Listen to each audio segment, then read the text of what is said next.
Hi, everyone, and welcome back to Grace of a Military Child and Life podcast. Military families are not like your traditional family. They are strong, brave, resilient, and some of the most incredible people I know. My name is Gracie, a U.S. Army brat, and I am your host.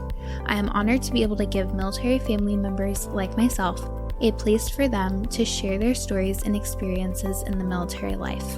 Stay tuned for this week's guest. Hi, everyone. Welcome back to a new episode of Grace of a Military Child and Life. Today, I'm here with Tori, who's a military spouse. So, Tori, welcome to the podcast. How are you? Hi, thank you so much for having me. I'm doing well. How are you? I'm good. Thank you. So, kind of just start by giving us an overview of what your military journey has looked like. Yeah, so I met my husband when I was still in college. Back in 2018, I had just transferred back to a college in my hometown. I was previously in Vermont, living with my dad. And right around the time that I was planning to move back to Maryland, my mom calls me and says, "This sounds really crazy, but I met this lady at work in the break room, and she has a single son, and I have you, a single daughter, and we decided that you two need to talk." And that's exactly the same message that he was getting on his end from his mom. And we were both like, "You're crazy. We live 8 hours apart. Why would you think that this is something that needs to happen?" And Right. How do you think this is even going to work? Yeah, how do you think this is going to work? And they're like, "Well, at the very least, just make a friend, you know?" So we connect on Facebook, talk a little bit on Messenger. Then I give him my phone number. We text a little bit. And at the same time, like the same week that I'm moving back to Maryland, he's coming to Pennsylvania to swear in his brother for the Army. And he's like, "So, do you want to meet up?" And it's the day, like 2 hours after I move back to Maryland. Like, I've been in my house, I unpack the truck, and I take a 2-hour nap and then go meet my now husband for our first date. And Wow. it's like there was nothing really that could have prepared me for any of that, but there was just something there. A month later, I went to visit him at Fort Jackson. We got in a motorcycle accident on our third date. And so we got to kind of test the waters of for better or worse a little bit early. Yeah, those stressful situations. Yeah. But things had been like kind of awkward with getting to know you. And, you know, an accident like that just really breaks the ice and takes the edge off. Yeah. You know, it's the two of you against the world at that point, and just made everything a lot easier, talking wise. Like, we got to take our first date, new relationship masks off, set them aside, and really get down to real things, and things progressed pretty quickly from there. We got married in 2021. I was visiting him over spring break in March 2020 during the pandemic, and my school sends an email when I'm at the airport saying, "We're not coming back to school for a little while. We're going to figure out how to do all of this virtually. So be prepared." And I call him and I'm like, "Can I stay a little while extra?" And it turned into the spring break that never ended. I finished school remotely. We got engaged that summer, in July of 2020, married in 2021, adopted our dog 3 weeks later. We just really don't do slow. In this lifestyle, how does slow even happen? It just does not. It's so hard to balance everything and then have life on top of it. And, even from the kids' perspective, I've just seen so many things that just progress so quickly. And then even going into this life myself, like I can see even just the processes of the Army, just speed. And so like you have to kind of keep up the tempo of what the Army is pushing out. Yeah.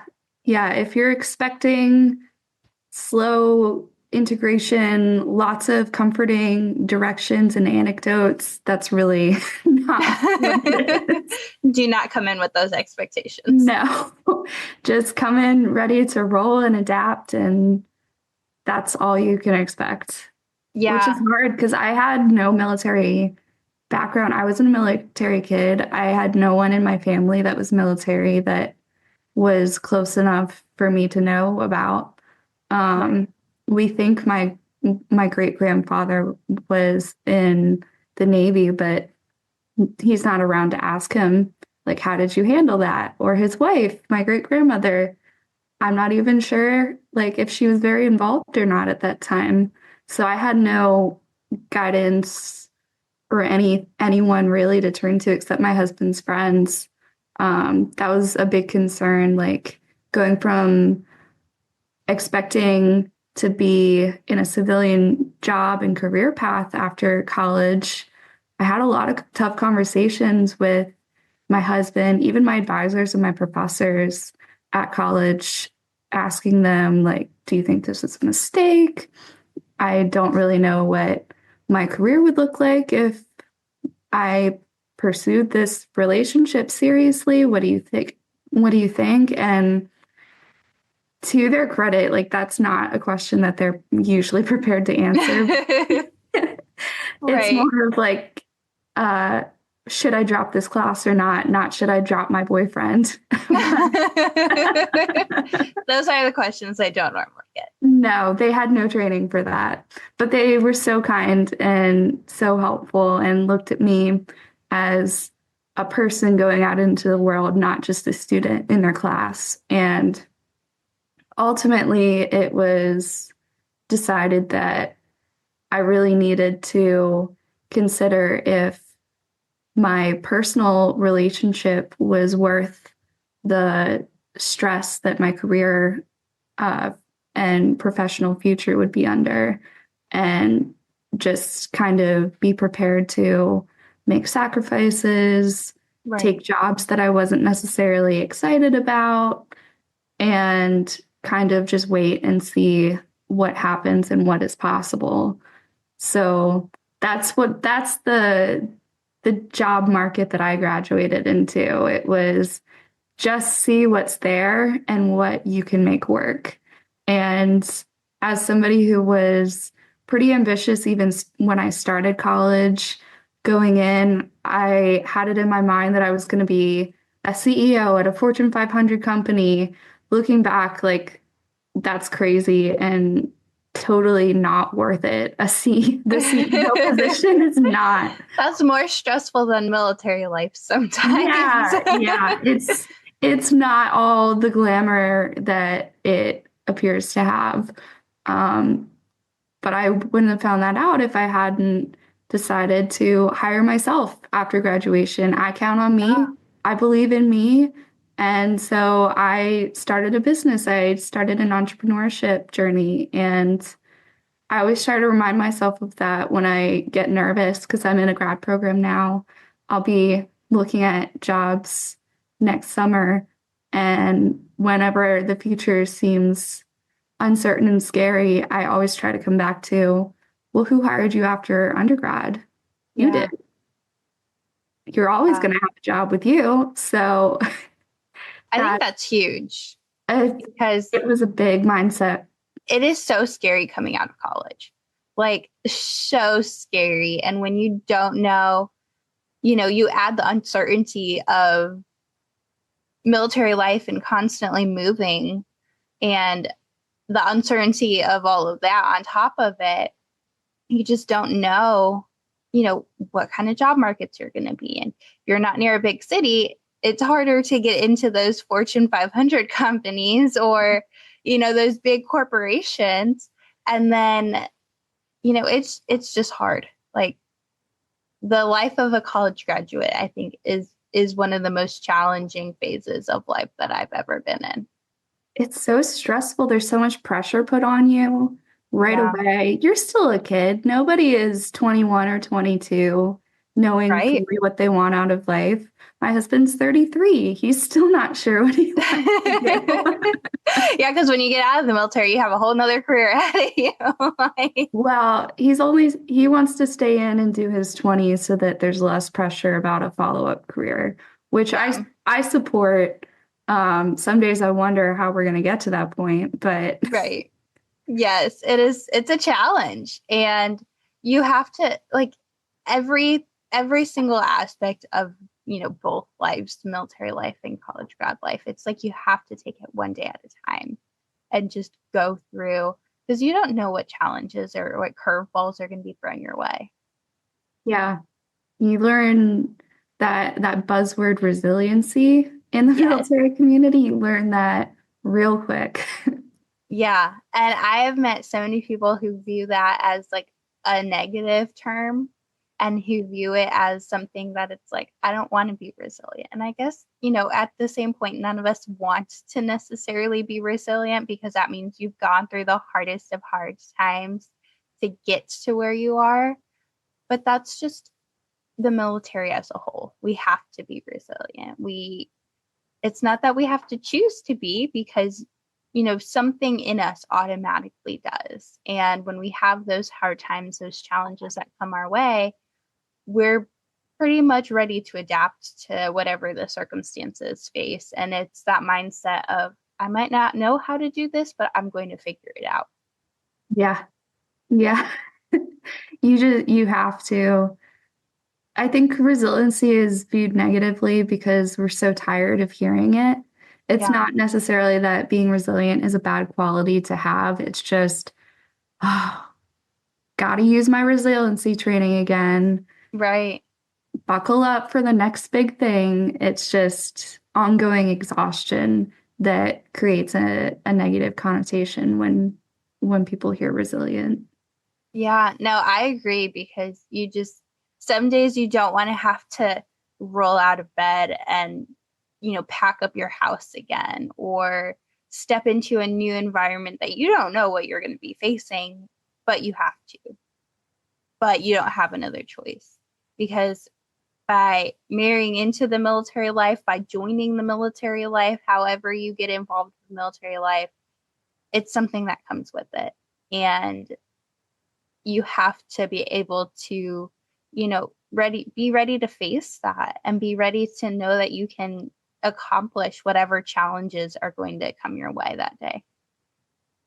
Yeah, you've got to have a high level of self-efficacy to be Yeah. able to do all of these things. A lot of trust in yourself that you may not know exactly how to do something, but you've done a lot of tough things before. Surely this new thing is nothing that a little bit of perseverance and patience with yourself can't be learned and a skill that can be honed. Yeah. It's a lot of inner personal work to get to a point where you feel like, okay, this is another hard thing, but I do hard things all the time. So what's another event? What's another thing I can do it? We'll make it work. Yeah. Just like entrepreneurship is not an easy life. It is so hard. It's hard being your own boss. It's exhausting sometimes. And you just have to keep going. And I sometimes have to really dig the motivation out to be able to get stuff done. But then once you do, it's like, oh, especially when you have your own, business or company or organization where you can actually see it. You actually see something being done or be able to even hold something tangible and know that you've done something, you've made a difference. And sometimes that takes a little longer than expected. And it's so hard looking back and saying, oh, well, I don't see any progress. So what is this doing? Like, why is this worth it? But then you just keep going and you find out, oh, this was worth it. Here's, the end product or whatever. I couldn't agree more. It is so hard to be an entrepreneur. Yes. I was the worst boss to myself because I was trying to be like a cool boss. You're tired today? You're right. We should have a half day. You're absolutely right. Do we want to have work outside? Yeah, absolutely. Let's just take a long lunch and do a small task on your phone outside, which is, I think, healthy to an extent.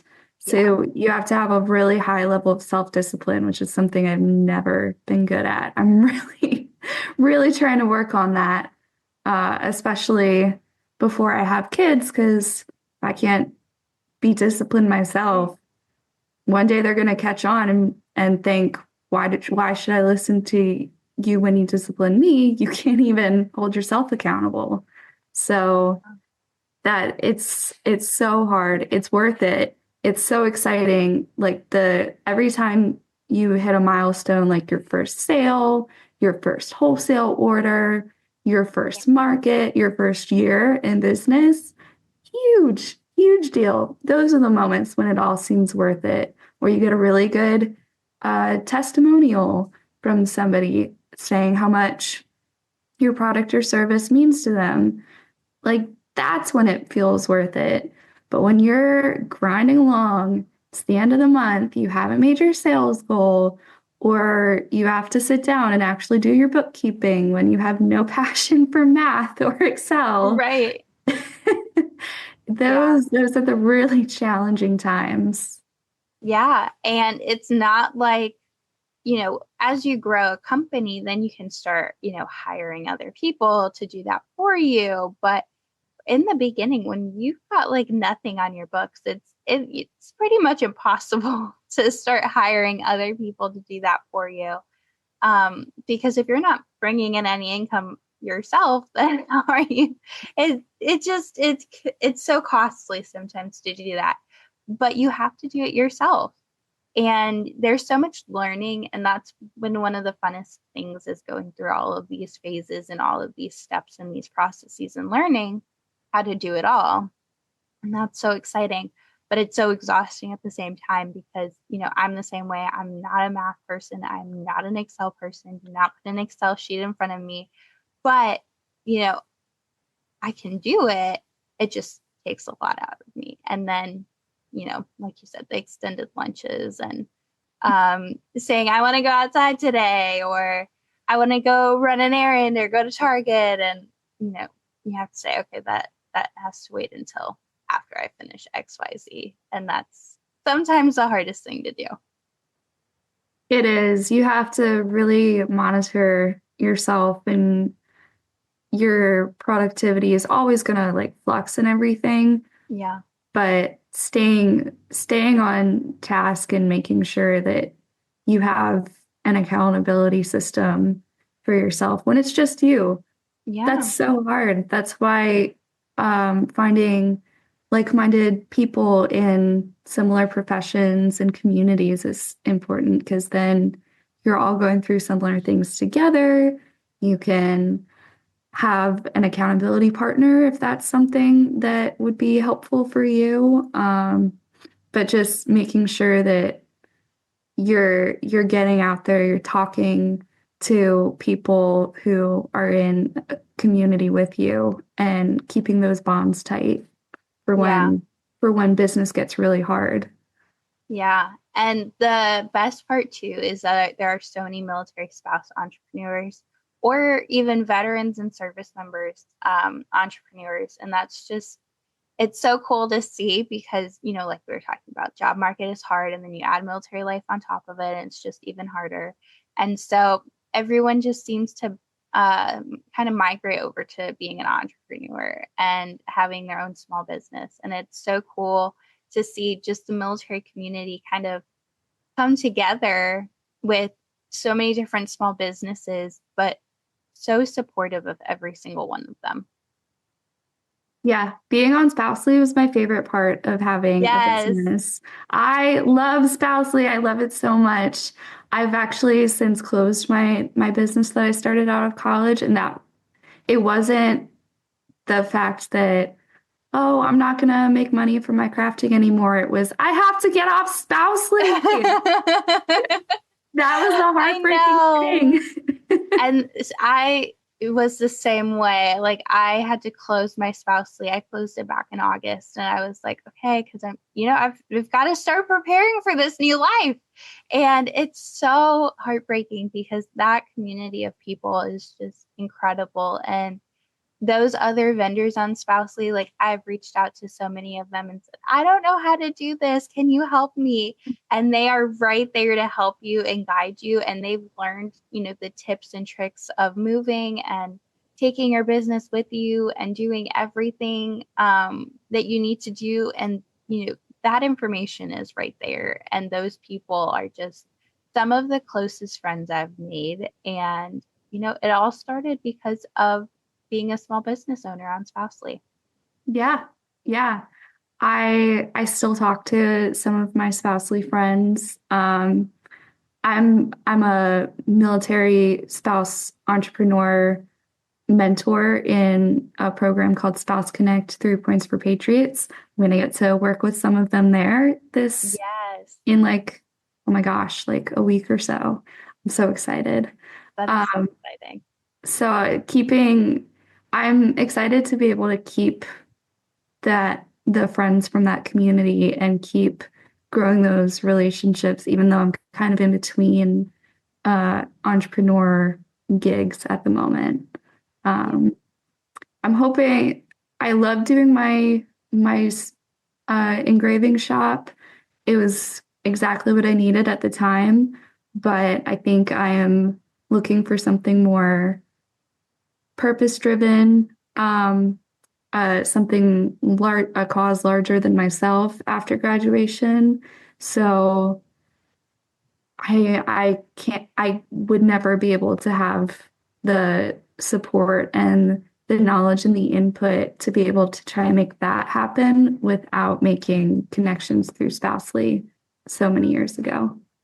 Yeah, and I think, you know, one of the biggest things is being a small business owner is knowing when, okay, this is time to move on. It is time to kind of close this chapter and open a new one. And it takes a lot to be able to do that. And you don't necessarily have to leave the old life behind. You can still hobbies exist, do it as a hobby, but you have to continue to move on and continue to grow. And that spousely community is right there because most of the time they've understood, they've evolved their business, they've done something to change things up a bit, even if it's just like a simple rebranding, which is not always simple, but just rebranding. And they've been there, they've done it before. And so the best part too is that you can connect on a deeper level because we all have that mutual understanding of being somehow connected to military life. And that is, invaluable to be able to have that community really all around the world.